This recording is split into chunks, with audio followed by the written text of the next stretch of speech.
directly.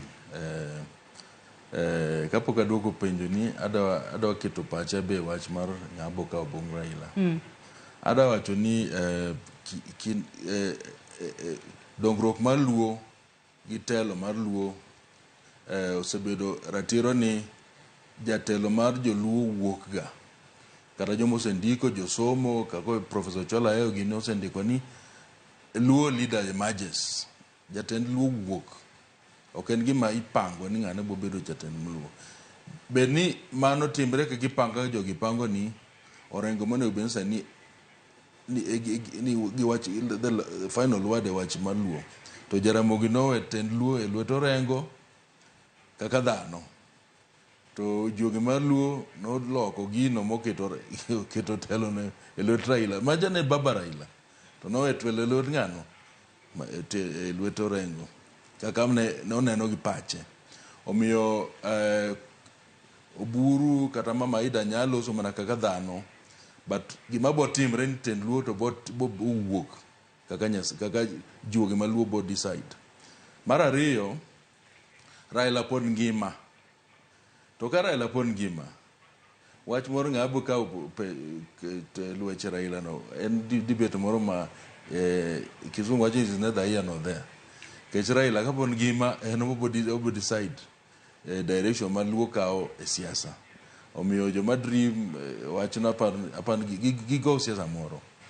To ka ng'iyo characters mobedo mentioned Mbadi no onge university, Wandaiba no onge university, not using student politics. But ka ng'iyo babu pacha wuon asesome jaluo nego ng'iye maber. Kijana marawera otin to there's been little effort to raise his hand. In ambition. Ambition ochaka pod otin. Omiyo orange maber. Gi connection mare gi nyithindo mati rawere masani en ng'ama cannot be wished away.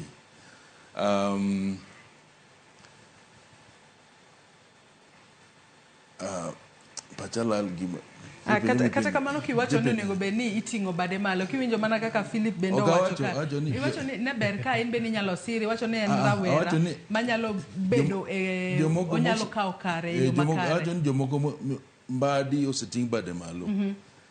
Opiyo Wandaiba oseting' bade malo.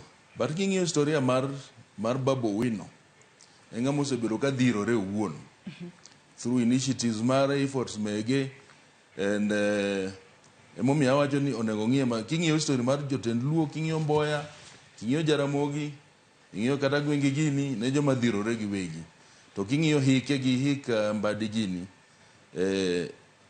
onego jaluo ng'iye maber. To ponono ng'ato onego bed ni timo ang'o mar mondo mi juogi ge ochiere weche mag siasa Philip. Ne miwacho ni wach mar kawo kata bedo ogai mar siasa e gwenge mag Nyanza. Ne ok en ponono siemo ng'ato ni ng'ato japonono ni juogi nyalo chieri wacho ni nyalo kata chier kuomi kaka Philip Pande ponono kwa ng'iyo yiero mar higa mar 2027 tine makoro thumweri e gwenge mag Luo Nyanza. Ang'o ma ji onego bed ni timo kata ang'o monego bed ni gitimo mar mondo mi juogi makamano chier kuomgi mar mondo mi joluo kik geno mar girum ni koro wan e paw siasa warumo